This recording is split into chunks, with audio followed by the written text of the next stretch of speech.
In the Old Testament, Israel repeatedly broke the second commandment about having no other gods. They fell repeatedly into worshiping the gods of the other nations.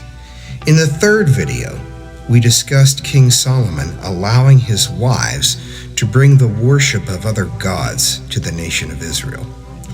These were not just imaginary deities. Demonic spirits were an active part of pagan worship. One famous incident is recorded in 1 Kings chapter 18, when the prophet Elijah faced off with the prophets of Baal on Mount Carmel. Today, Christian leaders are noticing an old pattern emerging as the same evil spirits that had created trouble for ancient Israel are now manifesting and showing up in American culture. While the influence may ebb and flow of these spirits over time, they will be present in the world until the return of Jesus and the end of all evil. I'm going to briefly mention 3 particularly strong evil spirits. These names may be recognizable from the Bible or even mythology. Yet, in their original cultures, people were worshiping evil spirits that they thought were gods of some sort.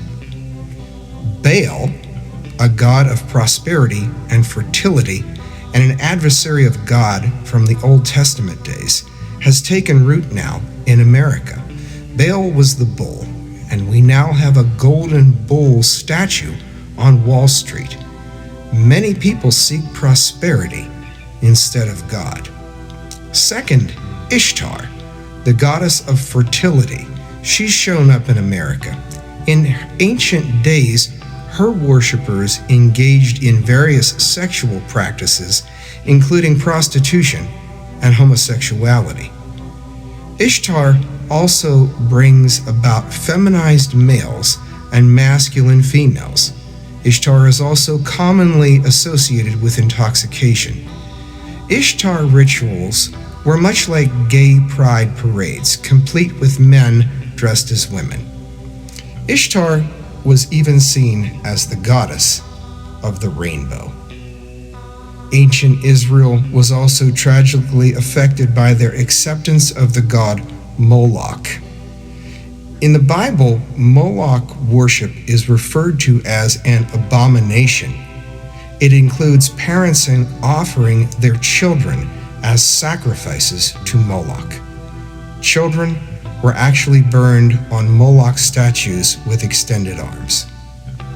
The common issue with all these evil spirits then and now is they tempt people with things that falsely promise happiness but actually lead to destruction and death. One of the big demonic goals in our society right now is to normalize things that are unnatural and even harmful, like cutting off parts of your body to alter the gender you were created to be.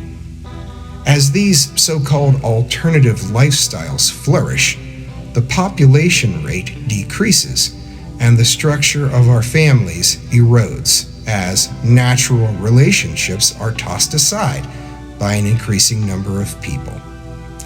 Americans don't talk much about Baal, Ishtar, or Molech.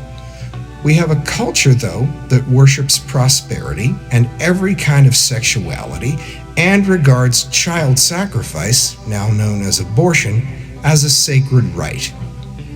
The big lie, inspired by these forces of evil, is that this is all normal and should be celebrated.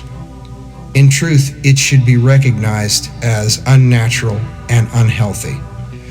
Rather than celebrating this alleged diversity, those enslaved to demons need to be delivered from their powerful delusions.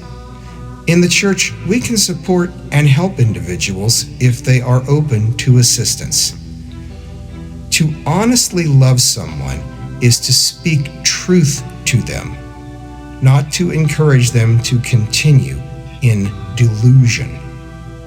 Finding a church that understands what has been presented in this video series is the key to helping someone who has been overcome with evil.